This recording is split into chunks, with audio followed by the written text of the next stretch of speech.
Welcome back, dear friends, to the Crimson Academy's reading of the Advent of Divine Justice. In this section, dear friends, we'll be covering paragraphs 4 through 9. These recurrent crises which, with ominous frequency and resistless force, are afflicting an ever-increasing portion of the human race, must of necessity continue, however impermanently, to exercise, in a certain measure, their baleful influence upon a world community which has spread its ramifications to the uttermost ends of the earth. How can the beginnings of a world upheaval, unleashing forces that are so gravely deranging the social, the religious, the political, and the economic equilibrium of organized society, throwing into chaos and confusion political systems, racial doctrines, social conceptions, cultural standards, religious associations, and trade relationships? How can such agitations on a scale so vast, so unprecedented, fail to produce any repercussions on the institutions of a faith of such tender age, whose teachings have a direct and vital bearing on each of these spheres of human life and conduct? Little wonder, therefore, if they who are holding aloft the banner of so pervasive a faith, so challenging a cause, find themselves affected by the impact of these world-shaking forces. Little wonder if they find that in the midst of this whirlpool of contending passions, their freedom has been curtailed, their tenets contemned, their institutions assaulted, their motives maligned, their authority jeopardized, their claim rejected. In the heart of the European continent, a community which, as predicted by Abdu'l-Baha, is destined by virtue of its spiritual potentialities and geographical situation to radiate the splendor of the light of the faith on the countries that surround it, has been momentarily eclipsed through the restrictions which a regime that has sorely misapprehended its purpose and function has chosen to impose upon it. Its voice, alas, is now silenced, its institutions dissolved, its literature banned, its archives confiscated, and its meetings suspended. In Central Asia, in the city enjoying the unique distinction of having been chosen by Abdu'l-Baha as the home of the first Mashal Askar of the Baha'i world, as well as in the towns and villages of the province to which it belongs, the sore-pressed faith of Baha'u'llah, as a result of the extraordinary and unique vitality which, in the course of several decades, it has consistently manifested,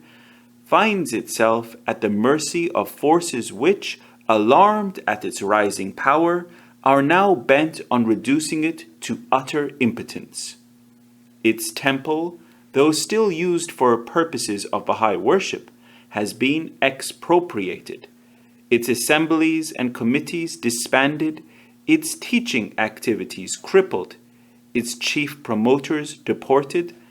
and not a few of its most enthusiastic supporters, both men and women, imprisoned. In the land of its birth, wherein reside the immense majority of its followers,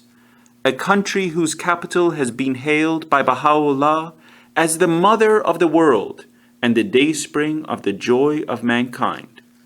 a civil authority as yet undivorced officially from the paralyzing influences of an antiquated, a fanatical, and outrageously corrupt clergy,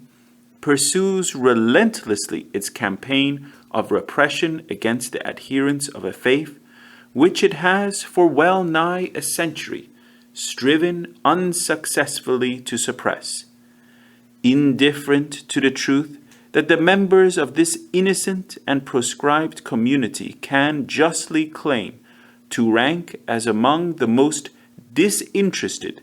the most competent, and the most ardent lovers of their native land, contemptuous of their high sense of world citizenship, which the advocates of an excessive and narrow nationalism can never hope to appreciate. Such an authority refuses to grant to a faith